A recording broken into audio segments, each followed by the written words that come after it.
wasn't it? Public comment. Okay. That's not public.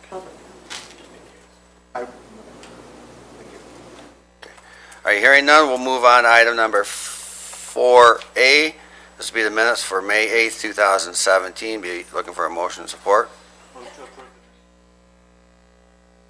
Do we have a motion and support? Any comments or questions? Any changes to the minutes? Okay, hearing none. All in favor, signal by saying aye. Not same signal. Thank you.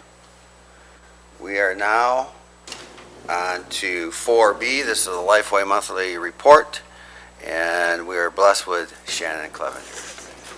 Good afternoon. Just some highlights for our report for this month.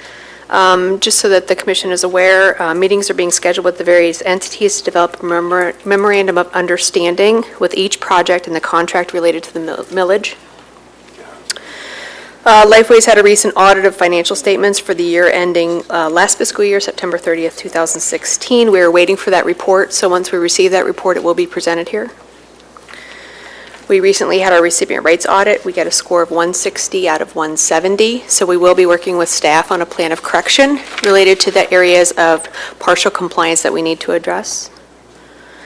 We also just had our autism audit with the Michigan Department of Health and Human Services, and happy to report that in that audit, our draft notification is that we are in full compliance.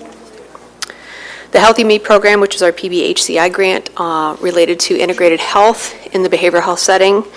We are currently working with partners. We have 30 current enrollees in the program. We are working on a strategy for this summer to increase enrollment by the end of the fiscal year, so we're able to reach more people from an integrated health standpoint, offering wellness opportunities, wellness groups, wellness activities. An update on Section 298-234. When Mary Beth wrote this, we received some updates last week, so I wanted to just give you those updates. There will be 4 pilots related to integrated health that the state is recommending in their budget. 1 will be in Kent County. The other 3 will be in other areas of the state, and they'll be working with health plans related to integrated health in the behavioral health system. They are also recommending, as part of the budget negotiation right now, to reduce from 10 PIHPs, pre-inpatient health plans, down to 4. In the proposed budget, the counties over $800,000 residents will be their own PIHPs. So that will be Wayne County, Oakland County, and Macomb County, which will leave 1 PIHP for the remainder of the state. These just came out of committee, so there is some negotiating happening. The House and the Senate's revisions do look a little different, and they are trying to reconcile those right now. And those are the updates. Questions? Alan? I think it was our last meeting that they presented that the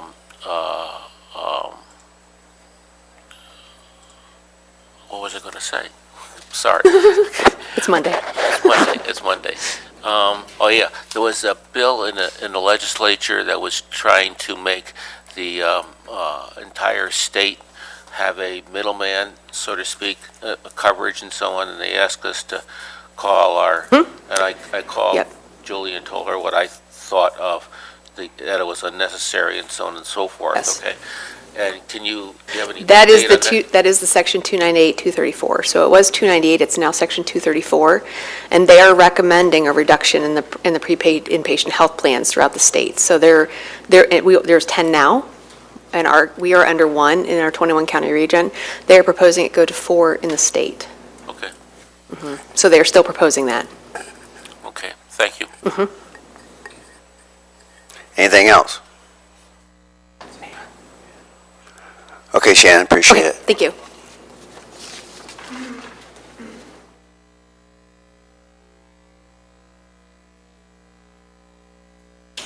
Mr. Chair, point of order. The VHHS is here too, but they're not on the agenda. Would you include them?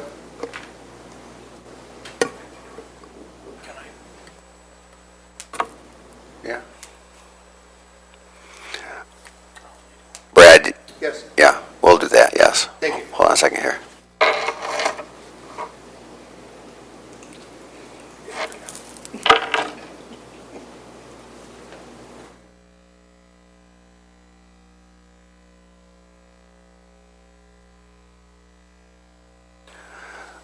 would just have you come up after Sandra. Okay. Okay. All right, Sandra, go ahead. Okay. Good afternoon, Commissioners. Good to be with you. Wanted to just briefly touch on the high points instead of going through the whole report. If you have any questions when I finish, please voice them. We've had a challenge with census for the first 4 months of the year, but then it blossomed in May, which put us behind budget, and additionally with our loss of $11 a day Medicaid. So we've had some challenges. We hope to make those up. We don't have our May financials yet, but we were above census almost the entire month and well above it, so we're hoping that at least that helps a little bit. The 2016 audit draft is completed pending just some information from the county, and that was as of this writing, they could have it by now. So we should be wrapping that up very shortly. Our financial consultant, Mary Ann Connor, she has elected not to continue with us. She comes all the way from the Lake Orion area, and it's difficult for her as her parents are aging, so she is asked that we find someone to replace her. And Mr. Markowski has been kind enough to help to find a CPA group to help fill that position. Under people, all of our nursing administration positions are now filled with the exception of one MDS nurse, so we're still hunting for that position. The DON, Assistant Administrator, and Administrator are assessing the staffing needs to meet our 5-star in staffing. We have a 5-star in quality, and we used to have a 5-star in staffing, but they changed the ratio of RNs to LPNs, and they changed the numbers for weekends. So we're addressing that right now, and we're going to pull that number and get our 5-star back. Residents who are able continue to be involved in our interview and hire process, and they have really truly proven to be valuable judges of character. They are given a set of questions that are all HR approved, and they do a great job. M&A negotiations have concluded, and our contract has been ratified by the membership, and the board has received that and approved that contract, so we're all set with them. JCMCF was represented at the American Healthcare Association Legislative Fly-In in Washington, and I had the privilege of speaking with Senator Stabenow and with the legislative aide for Mr. Wahlberg. That was the second time I met with Mr. Wahlberg's office, and that was to me concerning how healthcare changes would affect our elders. I feel we're heard by both offices, and that we had a very successful time there. Under quality, we continue at 4-star overall quality. We're just points away from 5-star, so we're hoping that our survey this year will be benevolent and we will attain that 5th star. We had a complaints survey early in the year, and that follow-up survey concluded within a short 4-hour period. She concluded that we were completely in compliance. And we're also working with Henry Ford Allegiance on their new EPIC referral system and collaboration of care to improve transitions of care. So that continues, and we have attended the required meetings for that. Under growth, our preliminary plans for our renovation project have been to the state and been to the fire marshal for initial review. Now they come back, we're making the changes that they suggested, which were very few. And then they go back for final presentation, probably sometime toward the end of this month. We also are beginning a new end-of-life care program at JCMCF, which involves training our direct care workers, nurses, social workers, activity aides to be end-of-life doulas, which allows for a much more meaningful end-of-life process, and that is going to be done in July.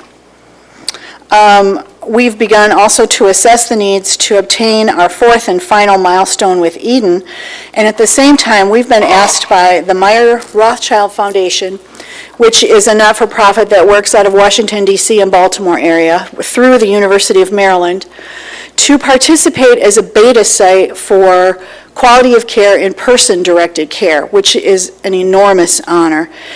In doing so, if we agree and they agree, which we're working on right now, we will be accredited for no charge as one of the first in their accreditation program for being a center of excellence for long-term care and person-directed care.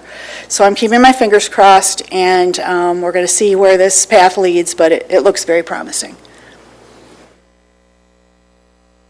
Any questions for me? Commissioner? Hi, what is your nurse-to-patient ratio? Our nurse-patient ratio, we're very rich, and we're different on each shift.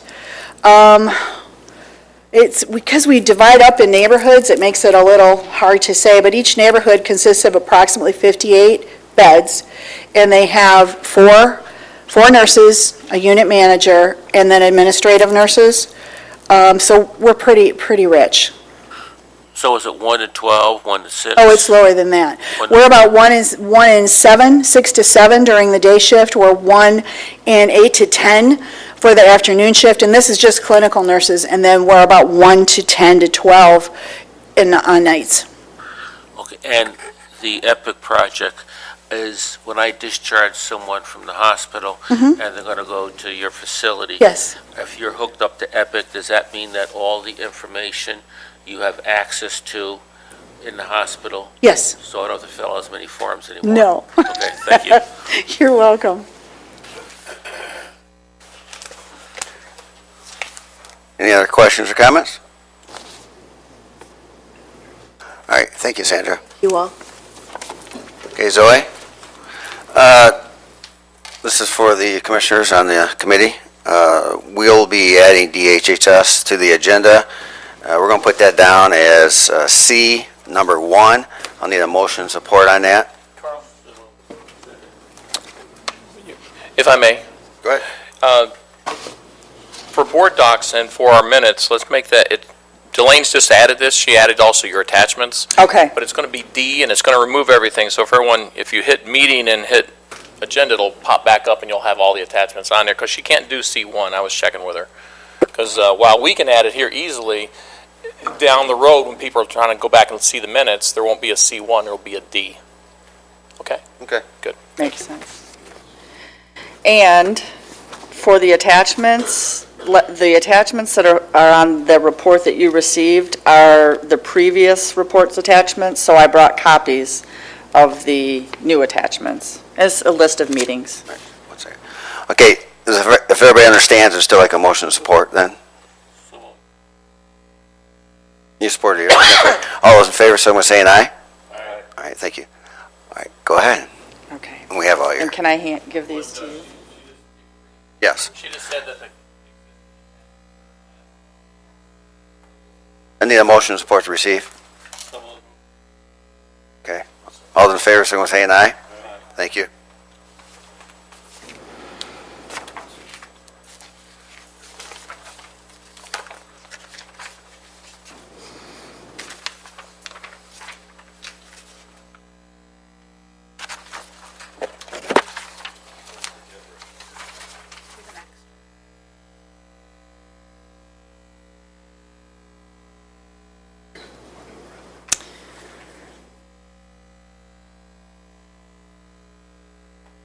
All right, Zoe, go ahead. Good afternoon. Thank you very much, and thank you for fitting me in, because it's very important, this meeting is very important for us. The first couple of things in my report, Jackson County School Justice Partnership and Handle with Care, are simply just updates on things that we are doing this summer, so I just wanted to let you have that. Community collaboration is the attachment that I just gave to you, and that's a list of the meetings that either myself or my staff attend within this community that helps keep us connected to the needs of the community and ways that we can support. Of probably utmost important for this particular meeting is the Child Care Fund update, and now one of the attachments I hope that you received with our report is a budget spreadsheet. That would have been with the original. It is a projected spreadsheet for our Child Care Fund budget that shows what our need will be in addition to what we were provided in the approved budget last fall. The approved budget for 2017 was $1,750,000 for child care fund for the Department of Health and Human Services. I think at the time that I became aware of what the approved budget was, I believe that I was in touch with the county and talked about the fact that we were actually planning to ask for a little bit more this upcoming year because of our needs with residential placement. At the time, it was decided that we would just request the amendment when we needed it, we knew that there was going to be a need for it, and so we could just request it at the time of need. So in May, my fiscal person told me that we were at that point, that we are at the time of need to request that amendment, and so this is background for that need. We did have a meeting at the end of May, I believe the last day of May, to talk about the reason for the need, and again, it focuses primarily on our kids placed in residential placement that are county funded. Our current numbers of kids in residential placement right now are 18 that are county funded. We have a few more that are funded by the state, 6 that are Title IV-E funds, and 6 that are state board and care. In addition to just a little background on our need for the amendment, I did give you some information about what actions we are taking to try to reduce the number of kids that we have in residential care and sort of how kids end up there. They tend to be our older kids, are more difficult to find foster homes for these kids. Typically because they're also, in addition to being older, which makes them harder to place, also have some behaviors, some have mental health issues, and so there's often a need for us to place them in residential placement and get those behaviors and mental health needs under control before we're able to find a foster home for them. So that information is in here for you as well. And finally, what we are doing to increase the number of foster homes that we have, particularly looking for foster homes that will take our older youth. And we would like to have some foster homes that would take even youth who might be having some behavior or mental health issues. Questions? John? How many foster homes on average does a child live in before they're an adult? Well, typically, children are in foster care temporarily. So we try to have kids return home to their biological or adoptive families within a year of them being placed into foster care. We like them to only have one foster home. But I would say, I can get you the actual number. There's really nothing that's typical. So we could have kids placed in a foster home and they stay in that foster home the entire time. They are not moved.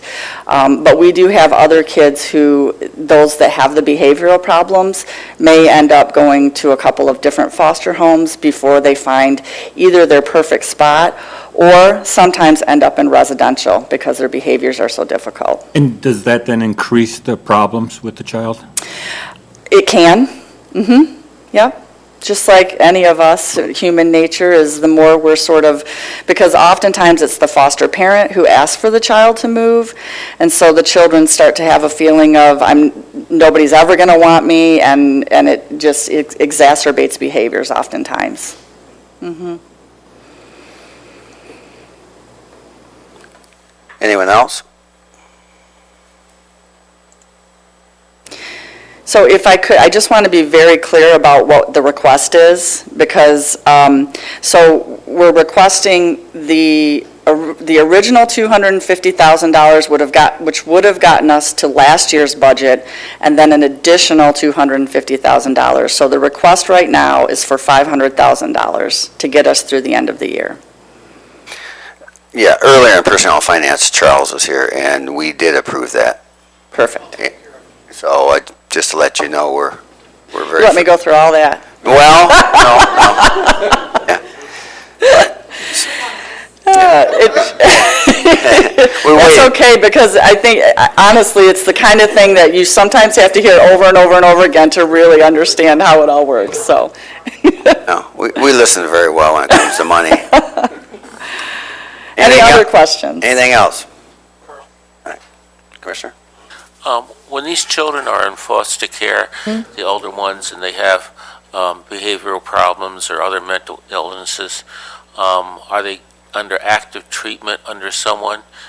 Yes.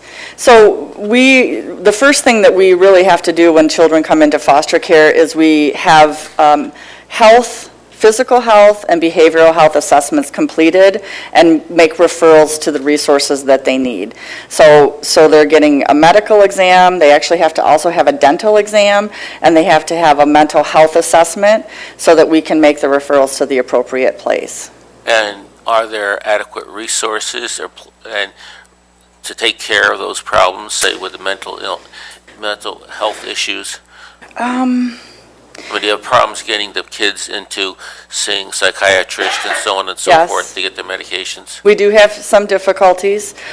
We have some difficulties particularly with kids who need to be hospitalized because Jackson doesn't have a juvenile mental health hospital. So if our youth get taken to the hospital because, for instance, they're suicidal or just have some kind of need for hospitalization, they oftentimes have to sit in the emergency room.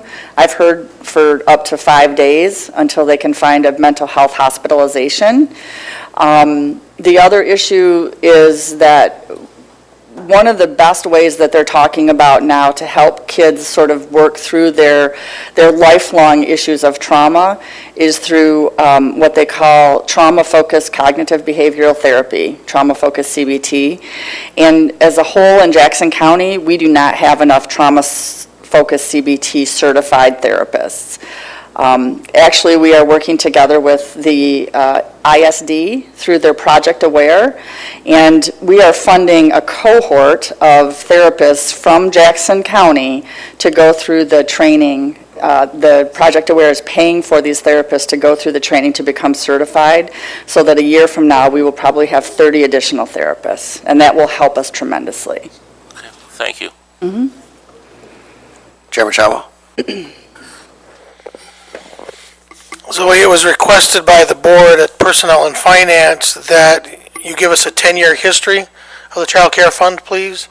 And if you could give that to Mike's office, that would be very helpful. You bet. So we could follow this through. Is there anything specific you want in the history other than the costs? Just financials, all they're looking for right Okay. now. Sounds good. We can do that. All right, thank you. Anything else? All right, Zoe, thank you very much. Thank you. Okay, we're on to number E. This would be the Department of Aging, part-time home care worker position.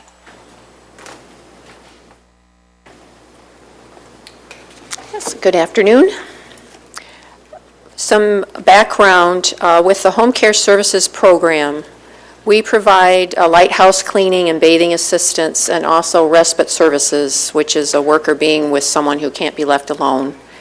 We provide it for people who aren't eligible for Medicaid waiver funded or Medicaid funded services, and their income is limited so they can't pay privately. So with the Department on Aging services, both senior millage and grant funded, we provide these services, and then participants are asked to give a donation for each visit. Homemaker is lighthouse cleaning every other week for 2 or 2.5 hours. Bathing assistance is an hour, usually once and twice a week, and respite is 4 hours a week. And respite may include homemaker and personal care.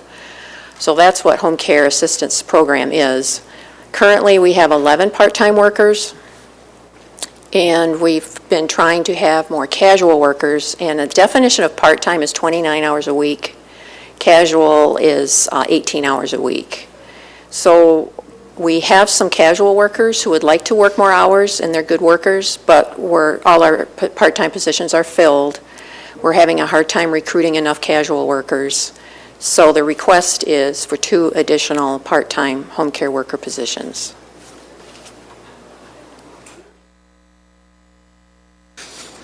The average cost per hour more for a part-time compared to casual is $1.25 more per hour, and that there is funding in the current budget to cover these additional expenses.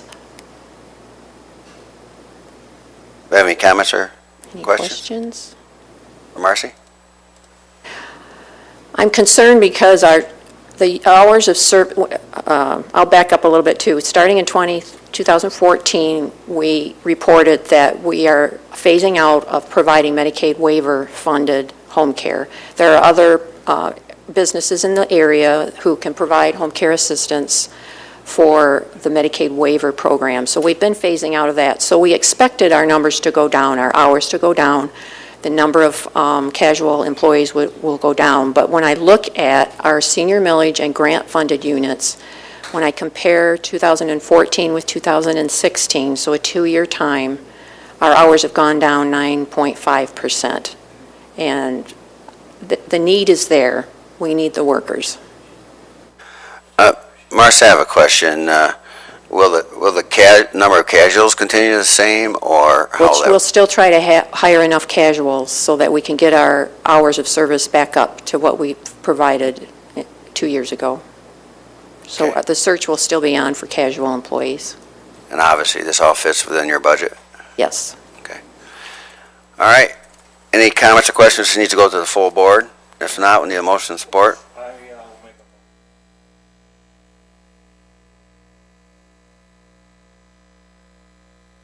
Okay. All those in favor, signal by saying aye. Aye. Not, same signal. All right, thank you very much. All right, Marcy, thank you. Thank you.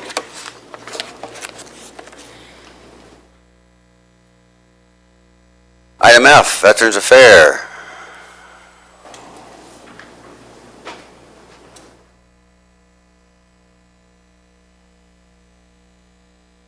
Hey, Dave. Good afternoon, everybody. I was asked to try to get a clarification on the over 90-degree rule, if we're allowed to wear shorts or not. I'm kidding, Mike. Thought he was going to have a heart attack. As long as they're khakis. I can do that. Well, most of you are aware, we're veterans advocates in exploring and applying for programs through the VA and state and local programs. I know some of you folks that are new to working with us probably wonder a little bit about what we do, but the main part of what we do is apply for benefits for veterans for compensation for service-connected disability, non-service-connected pension, different qualifications, different formats altogether, educational, voc rehab, things like that. Finally, at the end of May, the VA released our report card. Normally it's in the first part of the month, but it's what they call their geographic distribution report. And what it is, it's a report that breaks down all the expenditures by the VA, by state, by county. All right, so I can look up any state, I can compare Jackson County to any county in Michigan for all the different levels of what the VA counts, compensation and pension, vocational rehabilitation and education, insurance and indemnities, healthcare, and so on. So I'm going to give you a little bit of information about what our report card told us this year. This is all based on 2016 actual numbers. In 2010, I think it was, they stopped using estimates and went to actual numbers, and that's one of the reasons why it comes out just a little bit later. But we have 11,616 veterans in Jackson County as of the end of 2016. That's 289 fewer than the year before. The VA increased the dollars returned to the veterans and their families by $3,532,000. The VA paid directly to veterans and qualified dependents $38,174,000. Now, wouldn't that be nice if we got 10% of that for the budget for their office, and then we would all be happy? But that's money that's paid by the VA to veterans that receive a service-connected disability, which is a disability for something that they received from an injury, illness, or disease while they were active duty, or for a non-service-connected issue that is a program reserved for wartime veterans that have a disability from something that's not related to the military. Education and well, just like with Social Security, we had a 0.3% increase in COLA this year. The VA invested a total of $4,009,000 in educational vocational rehabilitation program. There were $859,000 paid out in insurance and indemnities, and $30,787,000 in medical care, just for the veterans in Jackson County. A unique patient is a patient that spends 2 or more days in the VA hospital system. We actually had 3,207 veterans that spent 2 days or more in the hospital in Ann Arbor. Overall, the total expenditures on the veterans in Jackson County was $73,829,000. That's for every program, including minor construction that they did at the clinic and some other things, just for veterans just in Jackson County, and their qualified dependents. So we're pretty happy. Even though our number of veterans keeps dropping down, our dollars return keeps increasing. And the last 2 years, we haven't had a cost of living increase, and this year with only a 0.3%. It wasn't a heck of a lot there just from cost of living. So we have a really good staff, and everybody works real hard. The Disabled American Veterans and the Ford Motor Company has partnered in a joint venture back in 2009 or 10, somewhere back in there. In 2014, we were able to join that program and received a 2004 Ford Windstar. Well, guess what? That van now is 13 years old, has 168,000 miles on it, and it's in a scrap pile somewhere. They loaned us a van earlier this year because that van was having so many problems and it was costing so much. There was actually a recall on a fastener for the third seat that Ford Motor Company couldn't even get the part for, so they grounded the vehicle. And loaned us one that was even worse than that one. So that one's at Jackson Iron and Metal. I almost said Krupinski's, but that's been too long ago. So luckily and happily, we're going to say that in July this year, we're going to receive a brand new Ford Flex. This is a joint program that's tremendous, but we do have a cost share in this. When we bought the Windstar back in 2004, it was something around $7,500, $8,000 that we had to cost share on. But thankfully, the veterans organizations in the county thought this was an important project, so we got all that money donated. This year, we're going to be a little over $15,000 that we have to share the cost with DAV on this van. But the DAV had a facility out on East Michigan Avenue. They called it Wellington Hall. And several years ago, they sold that facility. Well, they now have it back, but small story there. But when they sold that facility, they put $18,000 into an escrow account for our office at the state headquarters of the Disabled American Veterans in Lansing or wherever their office is at, specifically for this vehicle, knowing that it was going to cost us something.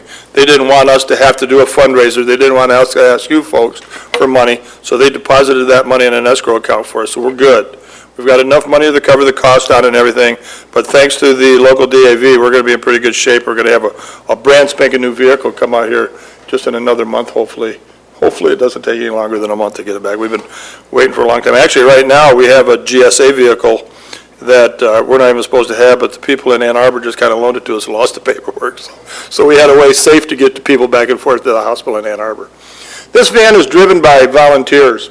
Technically, they're called employees without compensation because it's federally insured and federally licensed. Only an employee can drive it. So these folks are employees of the VA, but their classification is without compensation. So technically, but they have the job application. They do the employee health physical and everything just like any other employee of the VA would. But we have a great staff. We have one gentleman that's been with us right from the beginning. Has decided he's going to retire this month. He worked 2 days a month, but he's going to retire.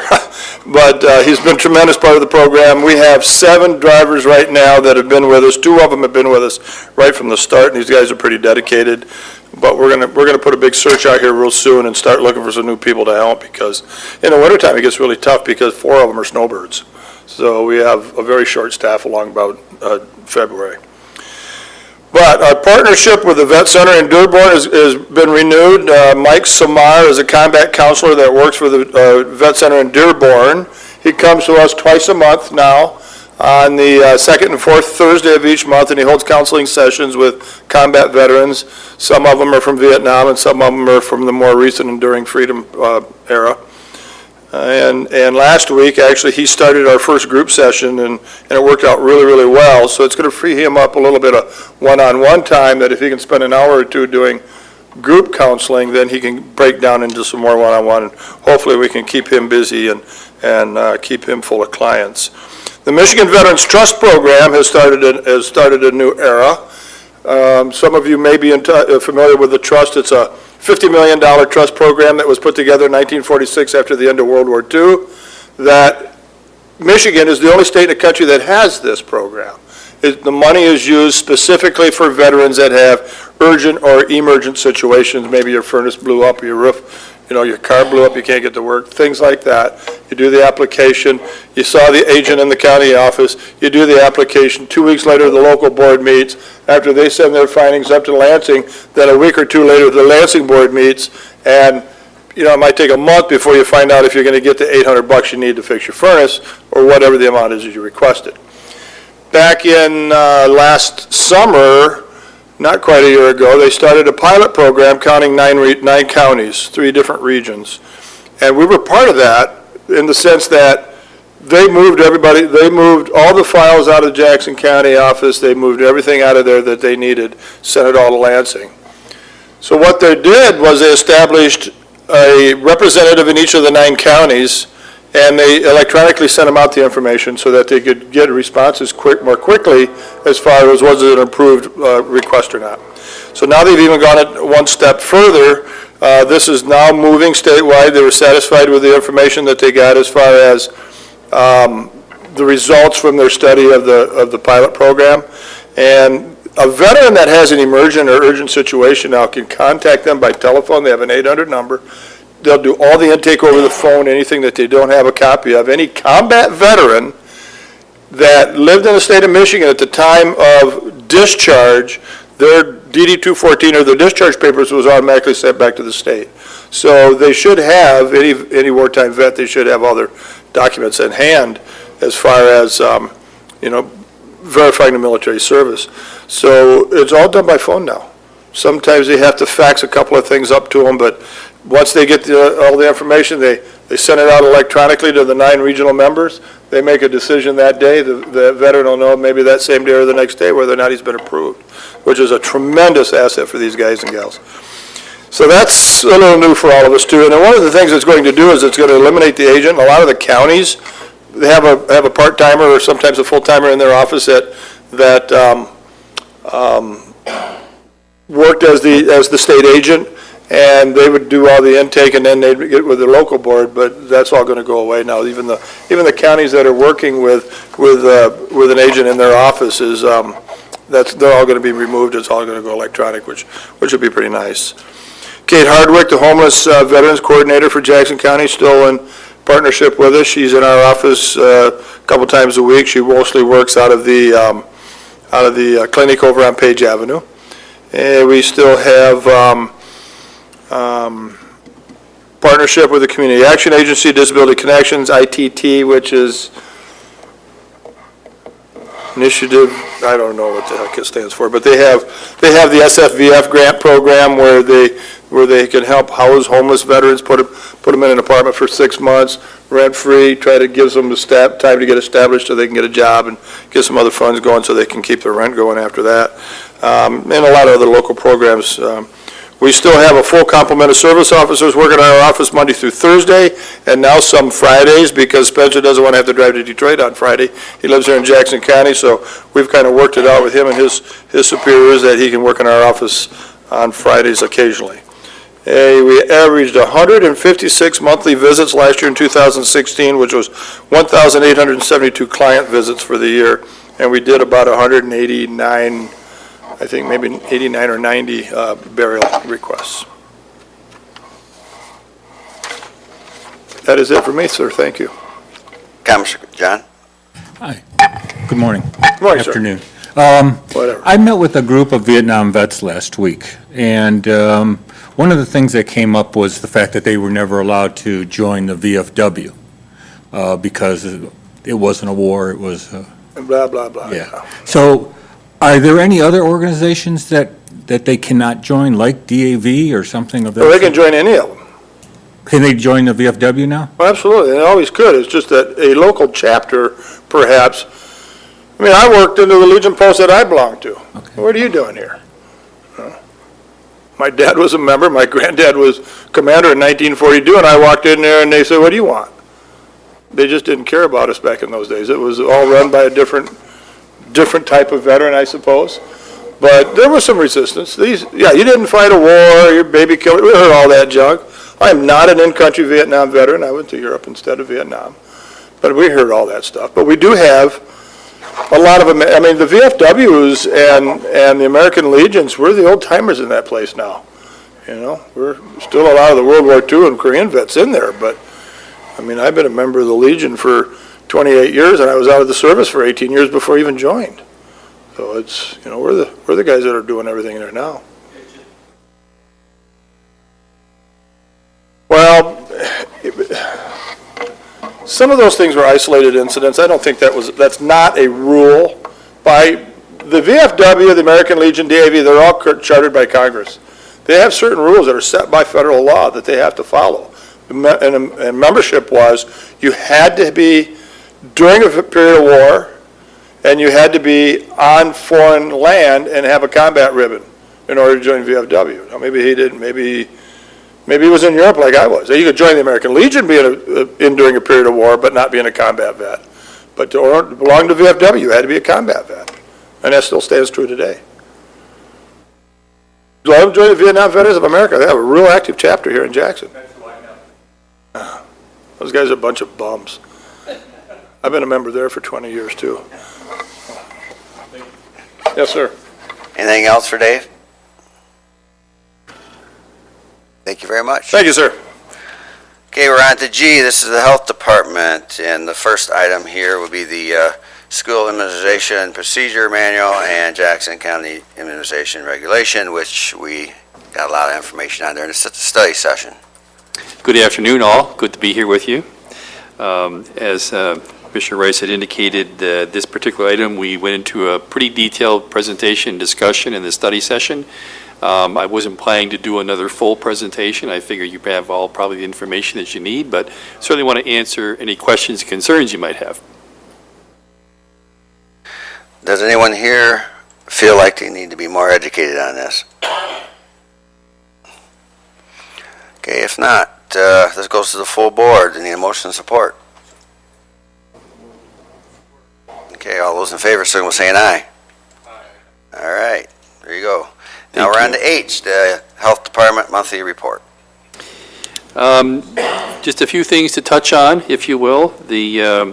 Want to let you know that we are in the process of a transition between medical directors. Dr. Cortland Katayan is moving to a 6-month occupational medicine fellowship, a 12-month occupational medicine fellowship in Denver. And so he does promise to come back to work with us after his 12-month fellowship.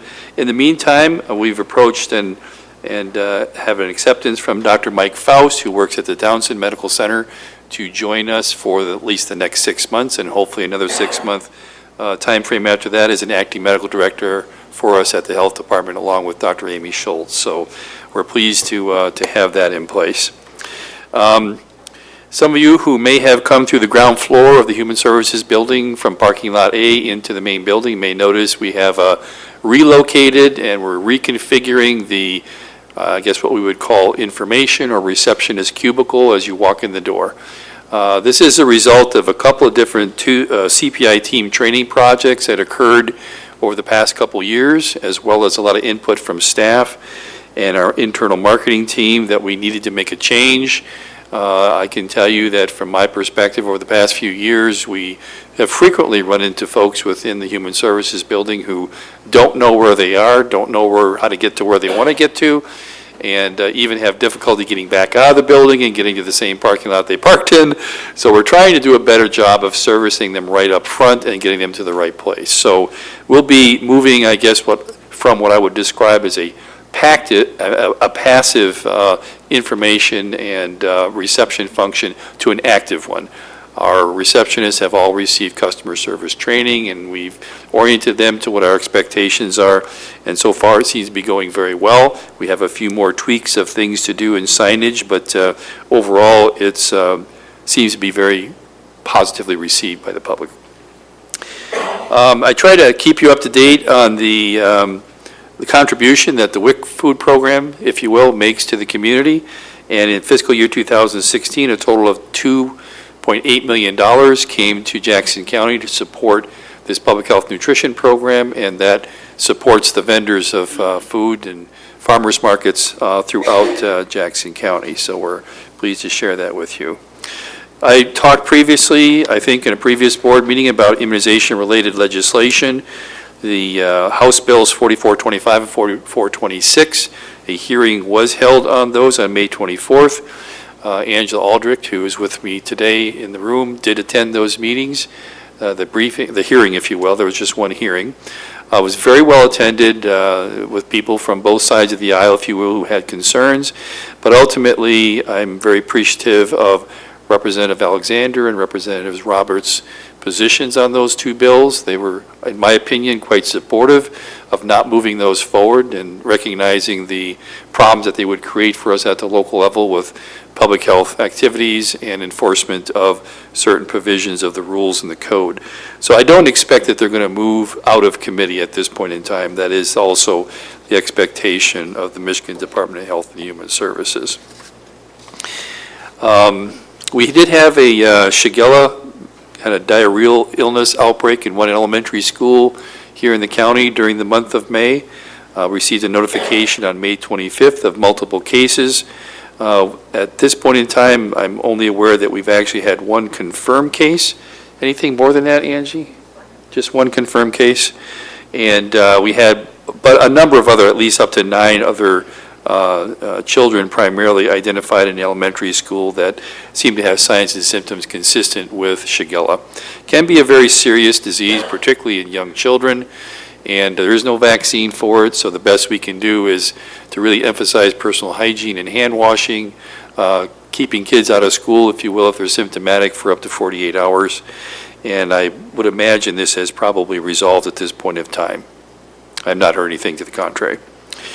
You may have heard earlier in the month of May about a 7,000-gallon raw sewage leak that occurred in Norville Township around Vineyard Lake. Health Department was involved and informed about that particular spillage, and it was, as usual, always cleaned up very quickly and effectively and didn't create a public health threat in the way that it was handled. But I'd like you to know that these things do occur and that we do respond along with DEQ and the townships as well. We got a really good notification of completion of the evaluation of our Type 2 water supply program. It's called Non-Community in my report. And there are a specific set of minimum program requirements associated with this program. And we did meet them all again for the 4th or 5th consecutive year in a row that I've been here with you in the community. So that's pretty much constitutes my report for the month of May, and I'm happy to answer any questions that anyone may have. Comments or questions for Richard? Commissioner? Afternoon, Richard. Dr. Faust, I know him, he's a nice guy, good doctor and so on. He works for the hospital, okay? And I was just wondering, do you see any conflict of interest between his position as an employee of the hospital and as acting medical director? No, it won't be a problem because Dr. Faust would be functioning under the same arrangement that we had with Dr. Katayan and Dr. Schultz. It's a contractual agreement between the county and Henry Ford Legion's Health, and so he's a physician fulfilling the second co-medical director role. Okay, thank you. Yep. Anything else? Okay, Richard, thank you very much. Thank Appreciate you. it.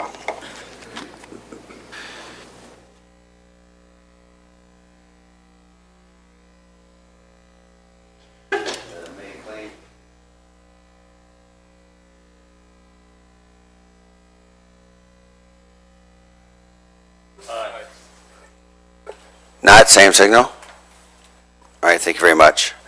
And we're on to number B now. This will be other minutes. I don't see any other minutes here. We have the July reporting schedule. July would be Life Wage Department on Aging, Health Department, Animal Shelter, and CAA.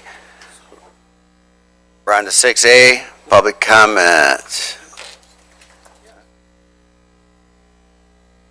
Public comment? Public, come on. Okay, no public comment. All right. Committee members' comments. Phil? I'd like to remind all commissioners that you need to do your evaluation on our administrator for next month's meeting. Then back to Richard Martincheck, please. Thank you. Anything else? Okay, it's 12:51. We are adjourned at the call of the chair.